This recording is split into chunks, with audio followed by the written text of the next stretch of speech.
శివాలయంలో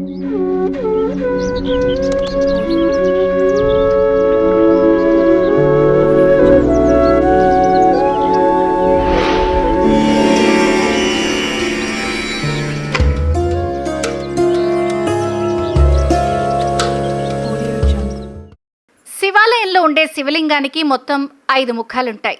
ఇందులో 4 ముఖాలు 4 దిక్కులను చూస్తే 5వ ముఖం ఆకాశం వైపు చూస్తుంది. శివలింగానికి ఉండే 5 ముఖాల్లో నుండే మనకు సృష్టి, స్థితి, లయ, తిరోధానము, అనుగ్రహం వస్తాయి. శివాగమనంలో చెప్పినట్లు మనం శివాలయంలో ఏ దిక్కు వైపు వెళితే ఆ శివలింగం పేరును స్మరించాలి. శివాలయంలో స్వామి ఏ దిక్కు నుండి మనకు దర్శనమిస్తున్నాడో దానికి తగినట్లు మన మంత్రాన్ని స్మరించుకుంటే ఫలితం దక్కుతుంది. ఏ దిక్కును ఉండే శివలింగాన్ని దర్శించినప్పుడు ఏ మంత్రాన్ని జపించాలో చూద్దాం. మనం వెళ్ళిన శివాలయంలో శివలింగానికి ఎదురుగా ఉన్న ద్వారం పశ్చిమ వైపు ఉన్నా లేదా శివలింగం పశ్చిమం వైపు చూస్తున్నట్టు ఉంటే దాన్ని సద్యోజాత శివలింగం అంటారు.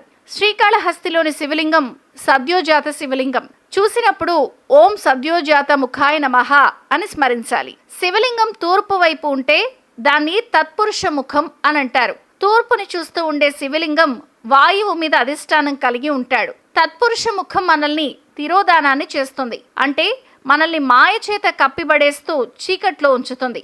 ఆ మాయ కమ్మి ఉండడం చేతనే మనం అన్ని రకాల పాపాలు చేస్తాం. ఆ మాయని కప్పి ఉంచే ముఖమే ఆ సద్యోజాత ముఖం.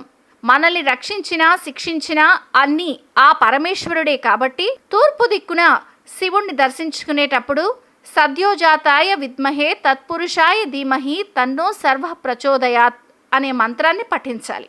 దక్షిణ దిక్కులో శివలింగాన్ని దర్శించుకునేటప్పుడు అఘోరేభ్యో దఘోరేభ్యో ఘోరే ఘోరతరేభ్యః సర్వభ్యే సర్వేభ్యో నమస్తే అస్తు రుద్ర రూప్యేభ్య అనే మంత్రాన్ని చదువుకోవాలి. కాశీలో శివలింగం ఉత్తరం వైపు కూర్చుని దక్షిణం వైపు చూస్తూ ఉంటుంది. శివలింగం దక్షిణ ముఖం చూస్తే అఘోర ముఖం అంటారు. ఈ అఘోర ముఖం అగ్నిహోత్రానికి అంతటికీ అధిష్టానమై ఉంటుంది. ఈ అఘోర ముఖమే సమస్త ప్రపంచాన్ని లయం చేసి మళ్ళీ మనకు జన్మనిస్తుంది. మృత్యు పట్ల భయం పోగొట్టి మనకి జ్ఞానాన్ని ఇస్తుంది. శివాలయంలో ఉత్తరం వైపు చూసే ముఖాన్నే వామదేవ ముఖం అంటారు. ఉత్తరం వైపు చూసి వామదేవ ముఖం నీటి మీద అధిష్టానం అయి ఉంటుంది. ఈ వాసుదేవ ముఖమే సమస్త మంగళం ఇచ్చే ముఖం. వ్యాసాయ విష్ణు రూపాయ వ్యాస రూపాయ విష్ణవే నమో వైబ్రహ్మ విదయే వాసిష్ఠాయ నమో నమః అనే మంత్రాన్ని పఠించాలి. ఇక శివలింగం ఈశాన ముఖం అంటారు. ఈ శివలింగాన్ని దర్శించుకున్నప్పుడు ఈశాన ముఖాయ నమః అని స్మరించాలి.